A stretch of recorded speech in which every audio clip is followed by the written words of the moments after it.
So now we really are getting to the business end of the season after Diana blew up the whole Tejada family and their secrets. But there are still so many more secrets that need to be revealed, with Monet needed to find out that Dante is Mecca, and Lorenzo needed to find out that Mecca is Dante. So this situation is still gonna get so much more messy. But also when it comes to Rashad Tate and Tariq, because he's also about to be called to the stand as the next witness, and his storyline will no doubt be tied in with the fight that Tariq has with Brayden, because he has something that can help get his sister back, and that's the photo that can blow up Rick Sweeney.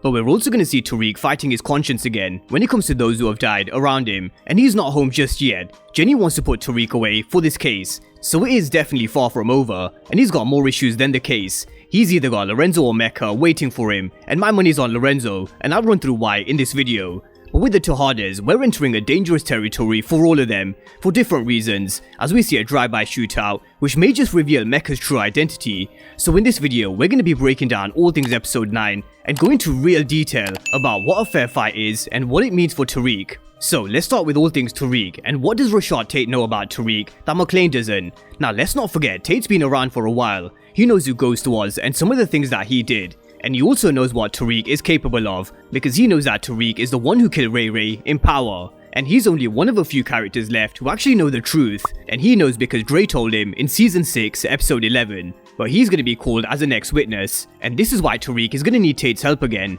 Tariq's fate really does lie in Tate's hands, because he can blow him up or he can help save him, because we've all seen the pull and influence he has when it comes to the justice system, and we all know how hungry Tate is for Rick Sweeney's seat, something only Tariq can help him with. But it really depends how far Tate is willing to go to get what he wants, and let's not forget, he hasn't got what he wants just yet, and Tariq definitely still owes him, because we've seen Rashad Tate help Tariq a lot without much in return, but now it's about time he gets something back. So we hear Tariq telling him that he's sorry for what happened with Professor Milgram, but he doesn't think according to Tate, and Tate knows that Tariq is not completely innocent when it comes to Carrie's death, even though it was all Monet, and she made it look like a suicide after Carrie got blown up on the stand. So at least this will be one death that Tariq will be clear of, because of how it looks like it was a suicide, because things were going from bad to worse for Carrie, and Tariq is still wearing the ankle monitor, which restricts where he can go, so they can track Tariq's whereabouts. But Tariq needs to do something, and he needs to do something fast before he loses Yaz for good, because Daniel came back in episode 8 and delivered the news that Ghost is playing chess from his grave once again. Yaz is going to be adopted, and there's going to be a change in her surname to protect her from whoever may have wiped out the family. And this is Tariq's consequence. But now that Yaz is going to be adopted, he has no choice. He needs to get Rashad Tate the picture that can blow up Rick Sweeney, otherwise Tate won't help him. But the issue is, Brayden's family will be caught in the middle if he does. And this is why we could see Brayden and Tariq getting into another fight. We're going to hear Tariq telling Brayden, you can understand how much is at stake, which is Yaz from Tariq's side. But ironically, Brayden will tell Tariq what Tariq used to tell Ghost all the time, it's not always about you. But with Tariq about to lose Yaz for good, while Tasha is in Witsec, we're about to see just how far he's willing to go to keep the one family member he has left in his life. And the question is, will Tariq go behind Brayden's back, or will Brayden give Tariq the photo and let him use it, which will have implications on the Westerns? But while all this is going on, the case still ain't over. Jenny Sullivan is going to be gunning for Tariq, and she's going to be looking for hard evidence against Tariq St. Patrick. And is she talking to Lauren? Because if she is, I do wonder how she's going to feel about the latest death, because that's both their original canonical studies professors gone, after getting involved with Tariq St. Patrick. And as Tamika said, bodies continue to pile up around Tariq, and here's another one, which I wouldn't say is completely on him altogether, although he pushed her into lying on the stand, and set her up knowing that McClane would blow her up in court, which will result in her secrets being made public, which made sure that she lost her job. Tariq got what she wanted from Carrie without killing her. Monet's the one who made her death look like a suicide, for her own benefit of course, because she needed Zeke to come back to her and not Carrie, and it was even more savage because she left the body for Zeke to find. But these are two deaths of Jabari and Carrie. They're deaths of two civilians who have been caught up in the life of Tariq St. Patrick, and we've seen how the death of Jabari's been haunted Tariq ever since the first episode. He's been having visions of Jabari, because even though Jabari was sticking his nose into something he shouldn't have been, he was a civilian, and so was Carrie. And this hallucination scene or dream sequence that Tariq will have will probably center around the title of the episode and the theme, is there such a thing as a fair fight? So let's break this down. Now, even in competition, as much as there are rules to make things fair as possible, one will always be better than the other. For example, some sports teams will have more resources to go and buy the best players in the world. And in power terms, for example in Tariq's life, there is no such thing as fairness, because he has powerful connections that not everybody has. For example, Davis McLean, Cooper Sacks, and Rashad Tate.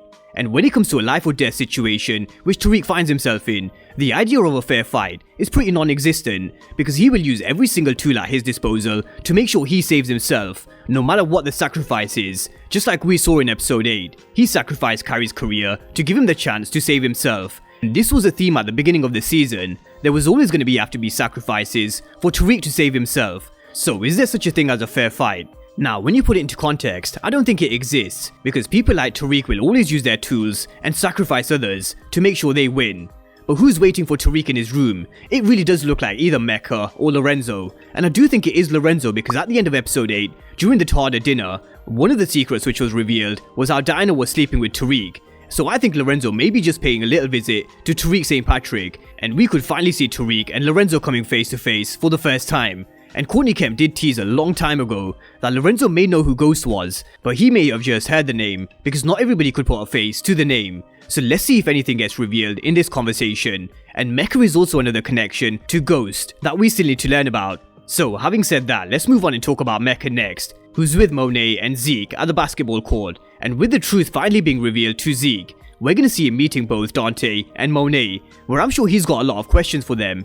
But with Kyrie now dead, he's got nobody to talk to and nobody to give him advice, and he's someone who's always had Monet making decisions for him, and I think he's someone who may be done from taking orders from Monet, for now anyway. But there are still a few secrets to be revealed from this whole situation, and one of them may be revealed in this conversation, because they're going to be interrupted by a drive-by shootout, and Mecca's going to pull his strap and protect Monet and Zeke.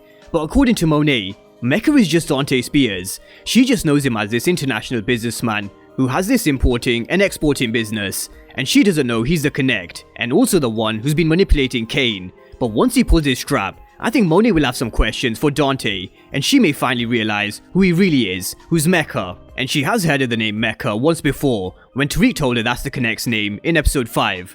But who's shooting at them? Because Lorenzo will definitely want revenge, that's for sure. We all know he doesn't give a fuck about Zeke, and I'm sure he'll have no issues getting revenge by popping him. But the thing is, Lorenzo doesn't know that Mecca is Dante, unless it is revealed at some point in episode 9. So who are the people shooting at Monet, Mecca, and Zeke? Is it Lorenzo and some people that he's got, or is it finally Mahoney's crew? But Lorenzo is clearly not taking this shit well. He smashed their room up, and he's pissed. And I'm glad, because we are finally about to see what Lorenzo can do. Since he's been released, we haven't seen this side to him. We've seen him mentoring Drew and taking control over the TARDIS by putting everybody in position where he wants. But we're about to see him unleash, thanks to Diana of course. Diana really did blow shit up, and you can really see her and Monet's relationship really taking a turn for the worse. It is a very similar situation to how the ending of Tariq and Ghost's relationship was, which is basically beyond repair. Because all the secrets that Diana revealed, especially Zeke's, this is going to cause a huge TARDIS split and divide. But elsewhere in the trailer, we're also going to see them all getting to work in moving the weight that they stole from Mecca, because they need to shift it, and quick. And we also saw Kane telling Brayden that he gave him a gun, so use it. And if some of you are wondering, when did Kane give Brayden a gun? We have to rewind it back to episode 4, when Brayden and Kane pulled this lick. Kane jammed the gun to stop Brayden from doing something stupid, but he told him he could keep it. Something which is now going to come into play, so could we see Brayden dropping his first body in power? Because the deer definitely doesn't count. And that's the episode 9 trailer, the last before the finale, and things are really starting to get intense. I do expect Lorenzo versus Mecca at some point, because he has to find out that Mecca is Dante, and when this happens, I really don't have a good feeling for one of them. I do think one of them could be dropped by the end of the season, but drop all your predictions down below for episode 9. Will Tariq win this case? And is Diana and Monet's relationship done for good, just like Ghost and Tariq's was? Drop all your predictions down below, and of course if you're new to the channel and you haven't done so already, then remember to smash the subscribe button if you want to see everything Power Book 2 Ghost and Power Universe related. But as always, thank you guys for watching, and I'll see you next time.